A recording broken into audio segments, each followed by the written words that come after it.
In this week's episode of The Real Albuquerque, we have Sergeant Lyle here sampling beers, and we're sampling salsas instead of the burritos, which we normally do. Hey, if you're a burrito person, have your restaurant open on the weekends so we can do this, right? But we do some local flavors here. Spicy, not spicy, right? Yeah. What was your, well, you had, this one was a little soupier, this one was thicker. You like the thicker one? I did like the thicker one. Both very good, though. We had a little New Mexico, well, Santa Fe versus Albuquerque beer off. Yeah. See which one Nick liked. We both shared the same opinion. In this episode, that's what we talk about. We'll see you guys here in a second. Chloe Cat's going to roll the music, and it'll be in the show.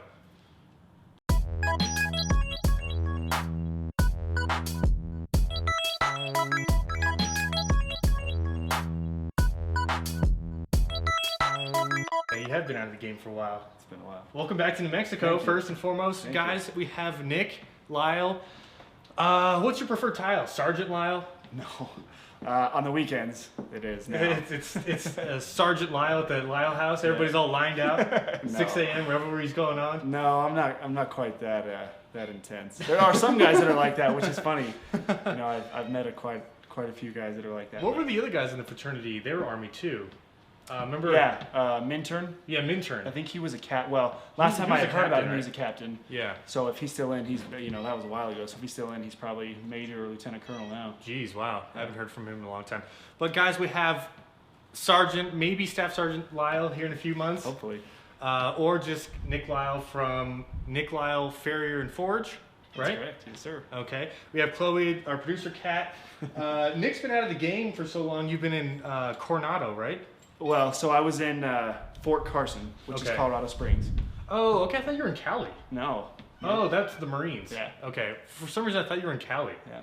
So I got my maps all messed up. Colorado Springs. Colorado Springs. So that's where I was for the past, about 3.5 years. It's been that long? Well, so I've been in the Army for 7 years. Okay, I was gonna say it feels like longer, dude. It's like Yeah. if it's 3 years, my time frame's all messed up. Yeah, it's been a while, but so I was first stationed in North Carolina, Fort Bragg.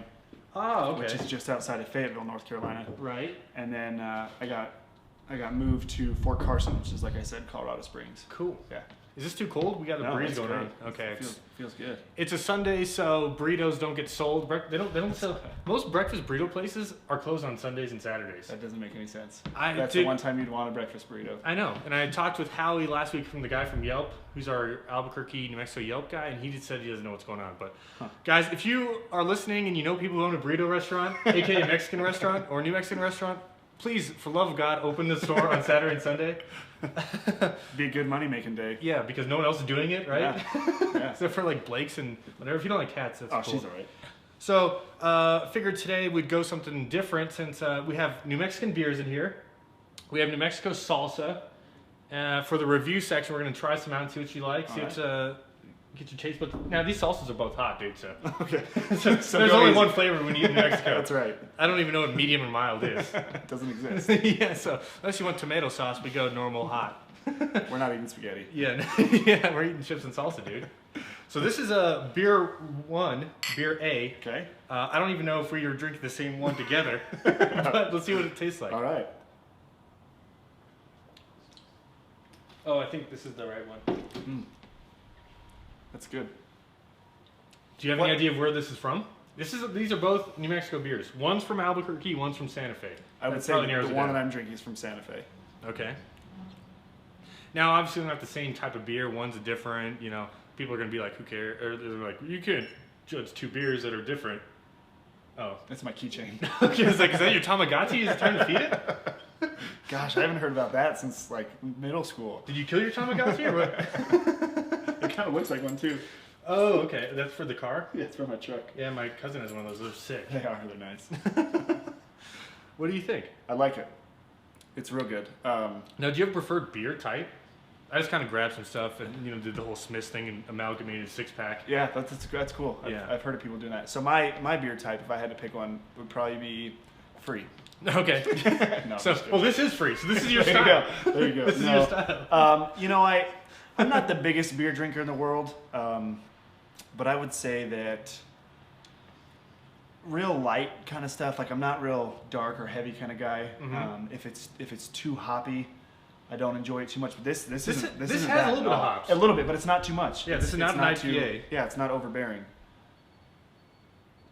Okay, now let's try beer B and see what you think. And then we'll wash it down with some chips and salsa All right. and try this one here. Martin City Brewing Company, shout out.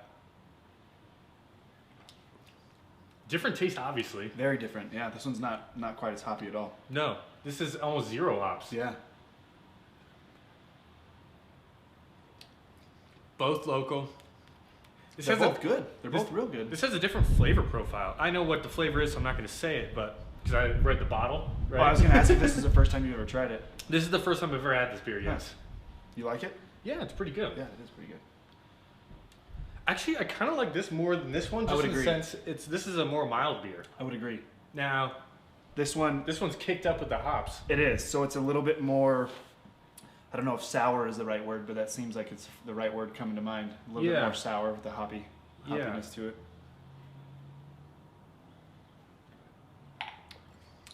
They're both perfect temperature. Yeah. Well, I just So opened them. compliments to you. Yeah, opened them, put them in the freezer. Since you said you were going to be maybe just a few minutes late, so I was like, all right, let's get everything ready. Put them in the freezer so they're ice cold. Yeah, they're wonderful. Which one do you like better? Now we can go side by side. Look, B. they almost have the same color. They do, yeah. Now So one's they almost have the cloudier. same, yeah, that's what I was going to say. They almost have the same color, but the beer B is definitely cloudier. So why? Why do you think that is? What does that mean? I don't know enough about beers to know why. I was would gonna- think the hoppier one That's would be. exactly what I was going to say. But if it's not. If I was going to guess one that would be cloudier, it would be the hoppier one. But it's the opposite. Yeah. That's weird. So I guess we got some beer learning to do. Huh? Yeah. Remember those Two days? straws. Yeah, 2 straws. The foam dome. Right. Too bad they're not 40s. Yeah, right? I don't think they sell 40s in New Mexico beers. I wouldn't expect them to. It'd probably be like $30 too.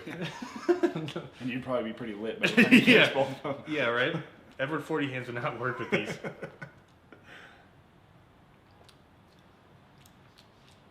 Now, I have had this other beer personally, and it's pretty good. Now having them side by side, I definitely kind of like the one that doesn't have hops. Yeah. All right, now we have that. So keep that decision in your mind, or if you want to say which one you like, and we'll keep moving forward. Okay. I think beer B Okay. is my favorite. So let's reveal, so we can get that out of the way. The first beer we tried that is hops is Marble Oh, okay. Brewing. Okay. Which is over off Marble Street and, 2nd and Marble or Yeah. something here in Albuquerque. Famous brewery here in town. It's the Marble Red. So that's why you get Marble that red color. Okay. And it's still good. Yeah. I still enjoyed it a lot. Definitely distinct flavors of beer. Obviously, because they're definitely different beers. Now, the beer B was Santa Fe Brewing Company. Yeah, I was wrong. Okay. Yeah, Santa you got it Fe. mixed up. Yeah. This was from Santa Fe. That was Okay. from Albuquerque. It's their Nut Brown. Nut brown. I've never had it. They had the build your own 6-pack thing. I was like, yeah, let's try something different. And those were the only New Mexico beers that they had. They had other stuff, goofy stuff in there too. But pretty good, right? Yeah, I would agree. Yeah, very good. Okay, Nick's 0 for 2 right now. Let's see if we can get him 50-50. Starting out doing well. Okay, here's that one. Here's this. Now these are from both these are from restaurants here in town. Oh, great. I have to guess which restaurant? Well, I don't know. Let's see. Oh, man. I don't know. Do you like salsa? I love salsa. Okay. But I've been out of the game for a long time. I know. Maybe this will like bring back some sort of salsa PTSD. Yeah, right? I'm going to say looking at this one, just by looking at it, this one looks like it's from Sadie's. One of them's chunkier and one of them's saucier. Can we- Yeah, I don't know if you can see that, but you can see the consistency here. Yeah. That one's more thicker. This one's more saucier. All right. Mmm. Now these are hot. That is really good.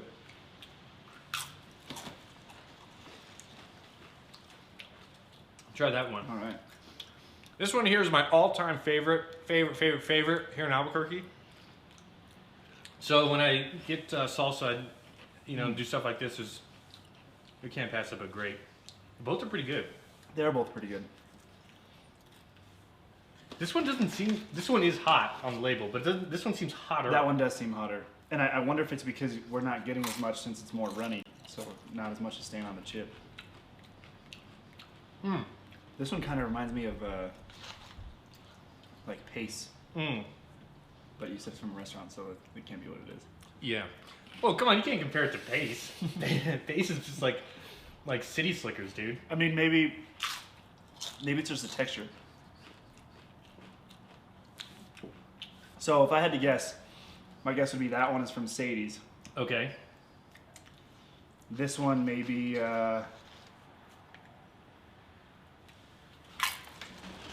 What's another good Mexican restaurant around here? Now, I like these both. They both have strong flavors. They're both very delicious. Dude, we were talking with Howie last week, and chips and salsas basically could be a meal. You go to like these restaurants, and you're like, I'm going here for like happy hour. Just like give me like a small water. Yeah, right. And maybe you'll guilt me into a margarita, but I need 2 rounds of chips and salsa, which are free, of course. What's funny, that's what I was gonna say. That's what's funny about them is they're free and they're so addicting that when you go to a restaurant and you start eating chips and salsa, by the time your meal comes out, you're like, gosh, I'm not even hungry anymore. I filled up on the chips and salsa. Send it back. Yeah, right. This is free and it's delicious. So maybe this one, I'll guess El Pinto. Now I wonder if there's more in the bottle here, because normally this is thicker. Did you just open the bottle with this one? Yeah, maybe I didn't shake it. I wonder if that's just off the top. Still pretty good. Still very good. Okay, which one do you like more? I think This I know one. This Yeah. one. So was I anywhere close? Well, I mean, you need Mexican restaurants, so yeah, you got that right. But first you guess pace. So no. But first you guess pace. So I don't know where your head's at. But I, you know, on the flip side, I don't know if I could guess salsas. I know Sadie's has a distinct flavor because it's fucking hot as shit. Yeah. And my mouth's still burning from this. This one's normally just as hot. And I don't know if, the weird thing about chilies, dude, they say it's hot, but it could be mild. We go over this all the time in burritos. Yes. You know, you have a magical chili, it's like ultra hot, and you're like, and in the same next bite, you have a chili that's mild. Yep. So it's very interesting how that works. And then even just different restaurants, you know, how they feel about their different hotness or their different heat of their chili. Like there's where I live down there in Peralta, I think it's actually in Bosque Farms, which is 5 minutes away, but there's a restaurant called Benny's. Oh, well, Benny's is ultra famous. You've been there? Yeah, Okay. who hasn't, right? Yeah. So it's ultra famous. Their green chili is ridiculously hot. Yeah. It is so hot. And you know, if you ask anybody that works behind the counter, they're like, oh no, it's not too hot. Yeah. And so I got some on a burrito that I had and I wanted to die. It was so hot. Or Bob's Burgers, their green chili. I don't know where Bob and Benny's get their green chili. But Bob's Burgers does have one of the hottest chilies that I've ever eaten here in town. I would agree. You get a hamburger, you're like, good God, dude. It was almost not even good. Yeah, it's like, my mouth, I'm just tasting fire. But That's exactly right. But, and you know, your stomach's like, is like killing you later. You're like, what just happened? But it is really good. But yeah, good. I don't know. Bob's has always been very, very hot. Yeah. I don't know where they get their chili from or if it's like whatever.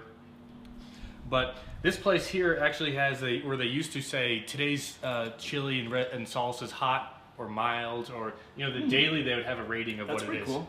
I don't know if that gave it away, but Well, I was gonna say that's kind of a hint, but it didn't give it away for me. oh, okay. I feel like it should have. But it didn't. This place has a goofy guy as a mascot. Okay, this one's Garcia's, dude. Oh, okay. Remember the guy in the sombrero? Yep, I do. And now that I'm just eating this, I have a very slight burning. Well, I mean, it's not like the burning's like a measure of good or bad salsa. It's like the flavor, right? Yeah.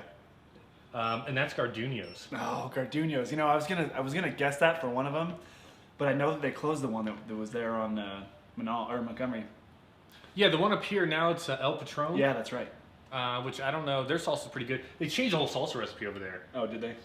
No, I don't know what your thoughts are. I think Garduño's has the best salsa in town. Maybe some people say, well, Sadie's does. I don't care. Yeah. But it's all preference. You know, I haven't been to Garduño's in probably, you know, a real rough guess would be 8 years since before I joined the Army. So it's been a while since I've had it, which is probably why I didn't recognize it, but it is very good. So you graduated from college or just left college? I don't remember if you graduated or not. I didn't graduate. Okay. I don't know if that matters or not. Obviously it doesn't because you're doing your thing now. Yeah. And we can go on the whole college thing later. And the importance of or importance not of, right? But we learned some stuff in college. It was fun. We did. We did. But yeah, so 8 years ago you went into the Army. Mm-hmm. And why did you want to go into the Army? Well, so it kind of goes back to the college thing. Well, so I'll try to make it long. It's kind of a long story, but I'll try to make a long story kind of short. So I've always grown up in a real military-based family. You know, my dad was in my. What my branch uncle was he in Army, of service? Oh, Army. okay, both were Army? My dad was. He broke his neck when he was in basic training, so he went in as field artillery, and he broke his neck and didn't make it through basic training, obviously, because he broke his neck. Right, so, right. So he didn't get through. But so he tried to go, and then my grandpa was in the Air Force. My uncle was in the Air Force. My two of my older brothers were in the Army at this point when I joined. Right. So I mean, I just coming from a military kind of background. Yeah. So there's all these external influences saying Yeah. like, this is what the Lyle family does. Well, and you know nobody really was like, hey, you need to do this, or hey, nobody even tried to push me in that direction. But I guess I was just kind of raised that anybody that can and is physically able to should, give back to their country. Mm-hmm. Because what we have doesn't come free, obviously, and that's something that I hold a lot of pride in. So, kind of interesting, when I was in high school, I had a pretty serious girlfriend, and we dated for 2 years, my junior and senior year, and a little bit into college. Okay. And I had What told was her name? Brittany. Oh, okay. So I had told her that, I had told her that I was interested in joining the military or whatever, and she didn't want me to leave her, which is totally understandable, because the military life is hard. I kind of made up my mind in my head, and I didn't really tell anybody this, but I kind of made up my mind in my own head that if we ever broke up, that I was going to join. Yeah, it was game on. Yeah, exactly. Because when you were with her, that was something that she didn't necessarily like. That's right. And I don't want to. It takes a certain woman. Yeah, and I don't want to blame it on her. No, that's not her. fair. Yeah, so I don't want to say that I didn't join because of her earlier. That's not fair to her. No, but certain women, require certain things. Everybody's different. Exactly. Much like these salsas, right? Yeah, and so she was a real good girl or whatever. But so we ended up after I graduated high school, I joined Fiji, which is where we met, of course. Right. And I kind of went through a little rough spell there. Yeah. Well, no, I wouldn't call it a rough spell. I mean, learning experience. Yeah. I mean, that's what college is all about. Most of high school is just learning who you are and learning what to do and what not to do through trial and error. Yeah, right. That's exactly right. And see, when I was in high school, I was an athlete, so I participated in a lot of sports. Mm-hmm. And I went out and hung out with friends and stuff, but I didn't really go crazy in high school. Right. So when I got to college and found out about the fraternity life and drinking and partying and all that stuff, and man, it got to me. It's just basically whatever. I mean, you were on your own. Yeah, exactly. Once you get to college, you're basically no one's like gonna make you go to school. Yeah, first taste of freedom. Yeah, right. And alcohol was everywhere. You know what I mean? Everybody was doing it. So, so we ended up breaking up, and I was partying too much in school. I lost my scholarship. I started off with the lottery scholarship. Oh, right. I lost the scholarship because I wasn't going to class, wasn't doing what I was supposed to be doing. So then I realized that college was going to get really expensive for me. Yeah. And I was working at a restaurant called Pelicans. Have you ever been there? Yeah. Pelicans, yeah, of course. Man, I've been there a long time. They have good dancing there. Salsa? Oh, they do, yeah. Well, do they? Yeah, oh no, that's a Cooperage. Yeah, Pelicans is over here. Pelicans is on Montgomery and Eubank. Yeah, Pelicans here. So John, the one that John I Elder used to work there. He did. So the one that I worked at was on the on the west side. Oh, they have a west side one. They do. Oh, okay. I had no idea, dude. And still to this day, I believe wholeheartedly the food on the west side is 10 times better than the food on the east side.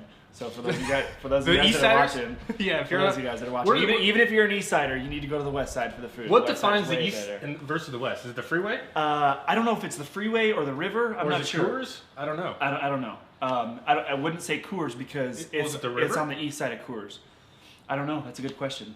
Because if you're going to make a bold statement like that, you would have some DMZ zones, right? I would say that the west side is probably west of the river because if you think about it, if you go west of I-25, that's considered the North Valley and the South Valley. Oh, you're right. So I think they start calling it the West Side when you pass the river, but I'm not sure. Okay. Anyways, so the food over there is way better. So downtown's technically East Side. If you're I would say so, yeah. North, okay, I'm northeast. all confused about this. Okay, we'll figure that out later. But okay, so you're saying food on the West Side is It's better way than food better. on... It's way better. Interesting. And I think a lot of it has to do with the kitchen size. So the kitchen on the East Side Pelicans is tiny, tiny, tiny. Like if you you're just talking about? Are you talking about restaurants in general, or are you talking about Pelicans? I'm talking about that restaurant, not restaurants in general. Oh, okay. Pelicans, I was gonna say, dude, there's some great restaurants here on the East Side, dude. So I worked at the East Side Pelicans for a very short period of time, and I was cooking over there.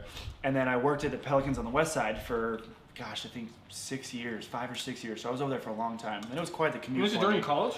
Yeah, I started in high school and then through college. Oh, okay. So it was quite the commute, but the kitchen on the East Side Pelicans is probably a quarter of the size of the one on the West Side. So they just have way more to work with on the West Side. Food is still good on the East Side, but I do think that it's better on the West Side. But anyways, I kind of got sidetracked there. You know, we had the whole river thing, dude. Yeah. So I was working there at Pelicans, and I had just lost my scholarship. So I just kind of started thinking to myself, like, hey, what are you going to do with your life? Yeah. You know, These are real concerns, real questions. Now is kind of the time that you need to start getting serious and figure out what you're going to do, because college isn't really working out. And to be honest, I didn't really enjoy going to school. You know, I enjoyed the partying, of course, but... Yeah, I mean, I'm with you there. I didn't enjoy the class time. Yeah. And realistically, now I don't want to, go down on this college route of, you should or shouldn't go to college, but I have a feeling that, maybe you experience this, and maybe people who've gone to college nowadays can attest to this, that you're learning archaic methods and archaic thinking. Yeah. And I don't think the programs that I went through in on the marketing side were up to date. Yeah. And maybe that's true with other, I don't know, communications like that, or math or whatever, because math is always the same. But well, and the thing that really gets me, and I'm not trying to, just like you said, I'm not trying to bash. I'm not trying to say you should go to college or shouldn't go to college. Right. And obviously, we're finding out that if you do go to college, you usually start making a lot more money than if you didn't.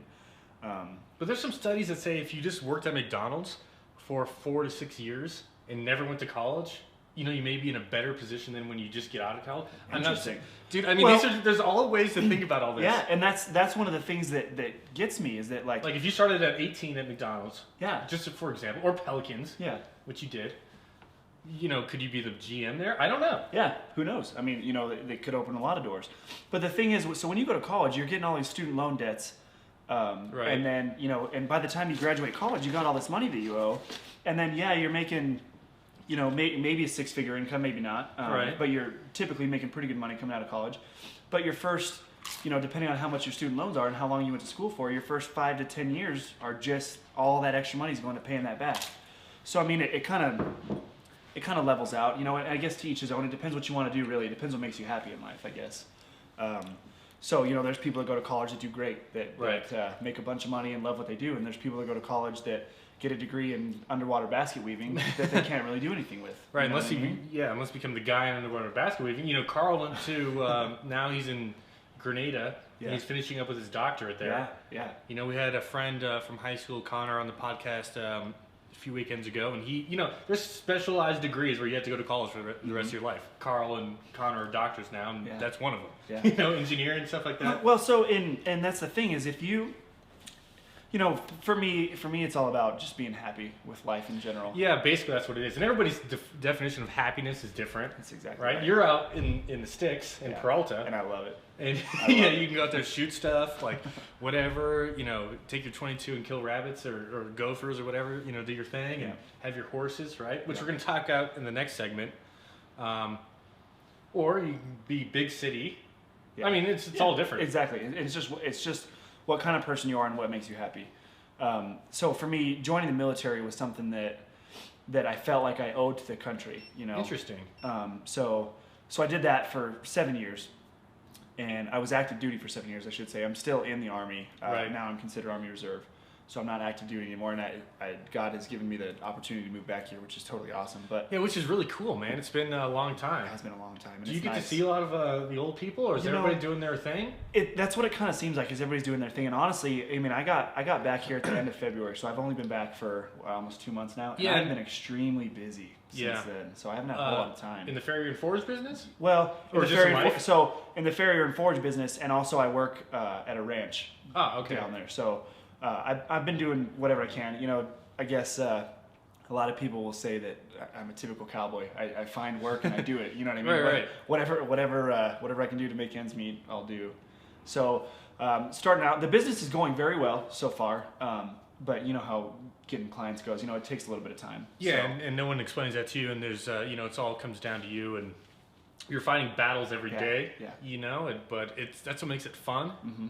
and that's how business goes, man. That's right? right. Yeah. You're That's like, exactly right.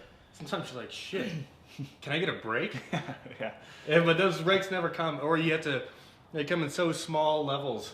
You're like, okay, I got to celebrate for 5 seconds, and then we got to grind it out again. Well, and it's interesting that you bring that up, because one of the things that I think I saw it on Facebook, or somebody said it, maybe, I don't remember, but within the past couple of days, the philosophy, I would rather be tired than poor, has been brought to my attention, and that's really hit home with me, because that's so true. Because I get home from work, and a lot of the times all I want to do is just relax. You know, I don't want to do anything at home. But you have a wife and a family. Yeah, exactly. So like And the we work have- continues. We have extracurricular activities. You know, Right. I have a family to hang out with. My son is 5 years old, so he's at the peak of just going crazy and playing and running and stuff. Doing t-ball, like you said. Yeah, and so I got a lot going on at home too. But when I get home, a lot of the times I am physically worn out. Yeah. Because being a farrier is very, very physically demanding work. And that's kind of an old school, profession. And we'll talk about it more is. in the second half. People are like, what the heck's a farrier? Okay, a farrier is someone who works, basically, you're like a blacksmith almost, kind of, right? Yeah, so... And you work with shoeing of horses. Yeah, that's what I was going to say. So a more common term for it is a horseshoer. Right. But farrier, I had to look this up, so I'm not like an industry leader here. I had to look it up. I was like, what the heck's a farrier? And I got the, Merriam-Webster dictionary version, which is pretty cool. It is. I really enjoy it. Do cattle need farriers? Or Is it just horses? For the most part, it's just horses. But Do zebras? so that's where we get into kind of a gray area. Okay. So this is new technology within the past couple of years. We're kind of breaking boundaries here, and Because a zebra is a type of horse. it is Right. So something that I don't want to get too much into, but I'll kind of break the surface a little bit, because I could go on for hours about that. But the organization that I'm part of is called the Equine Lameness Prevention Organization. It stands for ELPO. Okay. And the president of our organization is absolute genius. So a lot of the guys that have been around the organization for a long time are very, very smart in hoof care, whether it's a horse, cattle, exotic animals, giraffes, doesn't matter. Just the giraffe. hoof I in didn't think about general. giraffe. So something that's interesting about that is the president of the organization, his name is Steve Foxworth. He's a great guy. Okay. Great farrier. Very, very knowledgeable. So him and another guy, Chad Ovnick, have started to trim giraffes for the Cheyenne Mountain Zoo in Colorado Springs. Oh, okay. Trimming of the hoof? The hoof of the giraffe. They've started up there in Cheyenne Mountain Zoo in Colorado They Springs. do it like Dumb and Dumber, where they get the belt sander out on his nails? No. Remember that? Yeah. And like sparks are going everywhere? So they've started up there. They also do it at the Denver Zoo. And then here just recently, a couple years ago, they were at a clinic teaching people about trimming giraffe hoofs.